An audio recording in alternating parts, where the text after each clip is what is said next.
This is part 13 of the Craftsman 6x48 Belt Disc Sander Rebuild Series. If you haven't seen part 12, click the link at the top of the screen. In this video, we're going to be masking parts and then priming them. Hello everyone, I'm Jeff and welcome to my shop. We got a lot to cover, so let's get to it.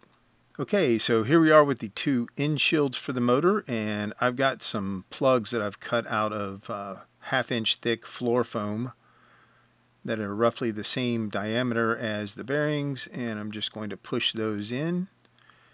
And then I've got some smaller ones for the openings on the other side, and that handles masking those. And this is the mounting bracket for the belt guard. We're just going to mask off that rod.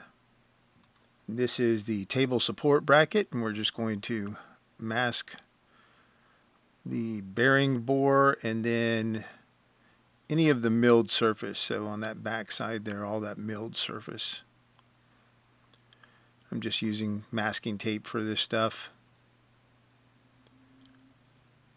And yeah, it can get tedious, but you know, as with any paint job, prep is 90% of it. So I'm sure that you noticed that I wiped down this part before I started masking it, and that was just acetone, and I'll do that with a lot of the cast iron stuff.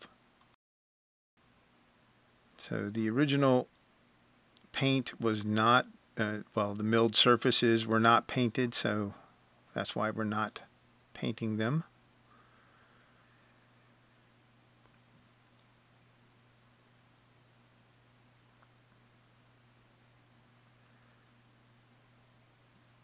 Plus, it's somewhat cathartic to do this,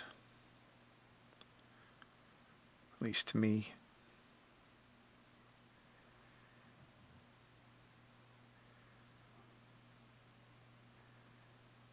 So in my previous video with the belt guard, one of the comments in the comments section below was about I had mounted the belt guard over the drive pulley or drive shaft, and it actually is supposed to be mounted over the motor pulley. So I mounted that basically upside down, but no big deal. So this is the top bracket for the pedestal mount, and I'm just masking the bore, and any of these bores that the column is going to ride inside. For this and the base, I will be masking those bores off and then painting and priming in between the bores, because that area in there, especially in a base, can get pretty rusty, and that'll cause it to seize on the column.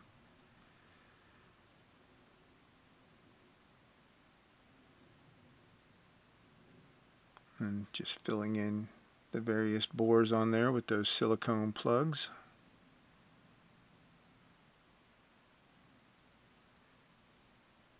So this is the base for the belt disc sander. As you can see on the bottom there, we didn't get all that paint off, but it's not the end of the world. And there are some milled surfaces here that we're going to mask as well.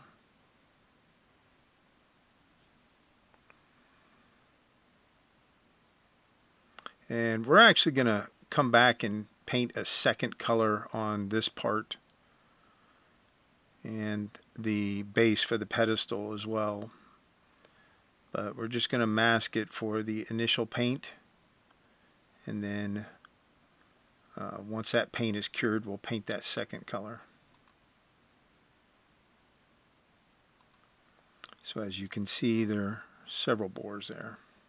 So this is the work table, and we've got just that center bore that the screw rides in, and then that square flat on the bottom that the table support bracket rides on. And then we will mask the entire top part of the table off.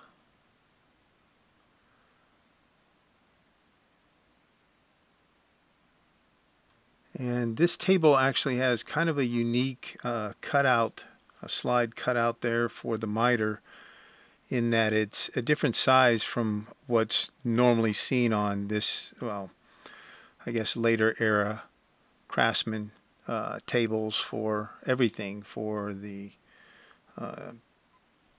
table saws and all that. So this one uses a 5/8 by 3/16 of an inch, whereas most of them use a 3/4 inch by 3/8 inch. So this is the base for the pedestal mount, and like I said before, we're just going to mask the bores and prime and paint between them. And this is the other part that's going to get two different colors of paint eventually. So this is the belt table, and there are several bores on the back side that we need to clean up and then mask. And then we're going to mask all of the milled surfaces to include the entire front side.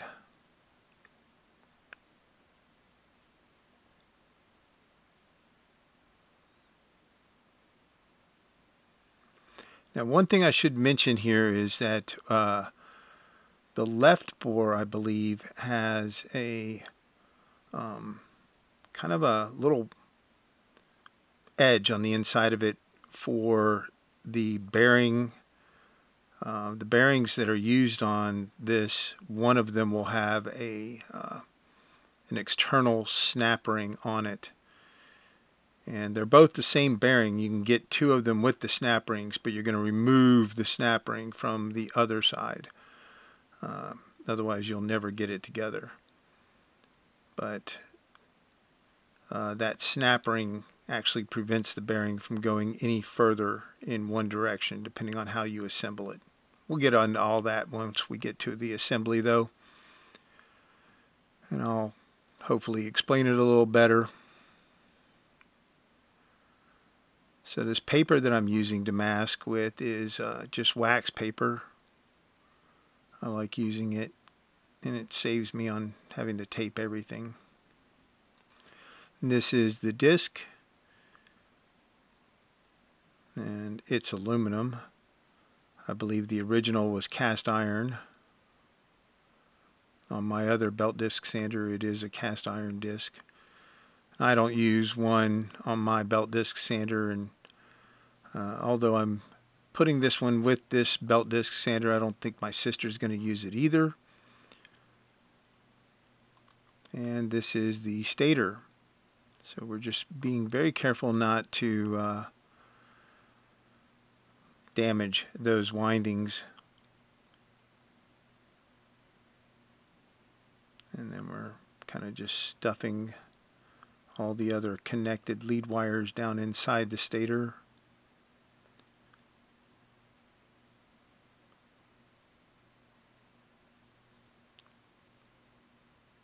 And you'll know it if you damage the windings, because you will basically brick the motor. Ask me how I know.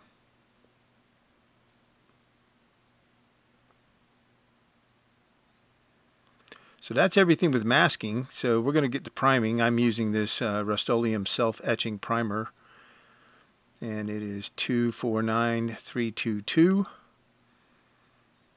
Best place I've found to get this is in the auto section of Walmart. I think it's like $7.99 a can, whereas it like 10 or 15 bucks at just about every other place. So we are going to just shoot all of these parts with the primer. Some of the bigger parts will shoot one side of them, like that base sitting there. Let the primer dry and then flip it over and shoot the other side.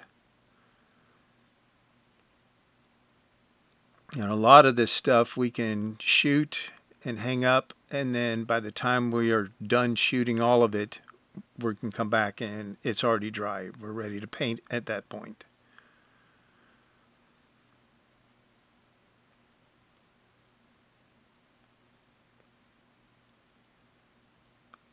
But yeah, priming. So even if I'm going to use a paint that has that doesn't require a primer, I always prime. It just helps the paint adhere better. And a lot of times, if you've got some imperfections on something, the primer can fill it in.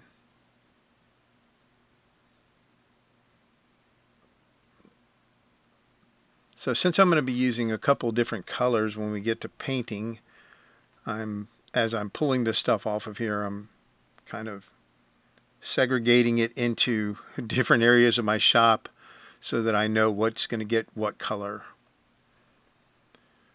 That's kind of my workflow on how I do all this stuff. Otherwise, if I don't do that, I'll end up painting something the wrong color and then get pissed with myself.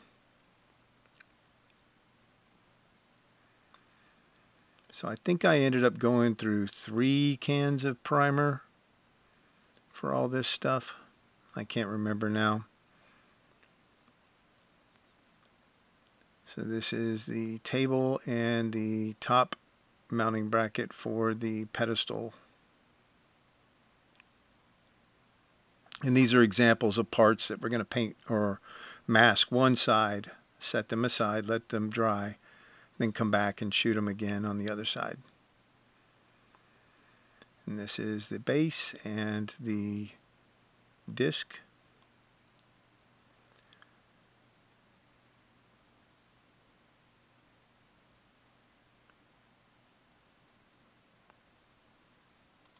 And yes, my paint booth here, you can see in the top left-hand corner of the screen, there's like a 12-inch circle up there. It's ventilated. This is just a piece of foam that I'm wrapping the wax paper on and putting tape on it, so I've got something to got a little drip there. Something to hold the stator while we spray it.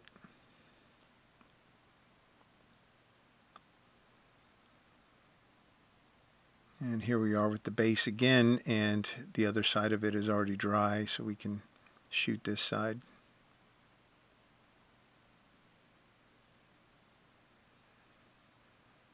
And the belt disc base and the pedestal top mount.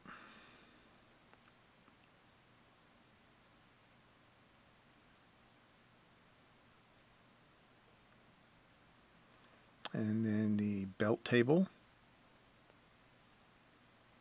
And this is the fabricated belt guard. And that is going to wrap up this video. Hope you enjoyed it. If you did, please like and subscribe. In the next video, we will definitely get to painting this stuff. So, as always, I appreciate the support. If you've got any questions or comments, leave them in the comments section below, and I will see you next time.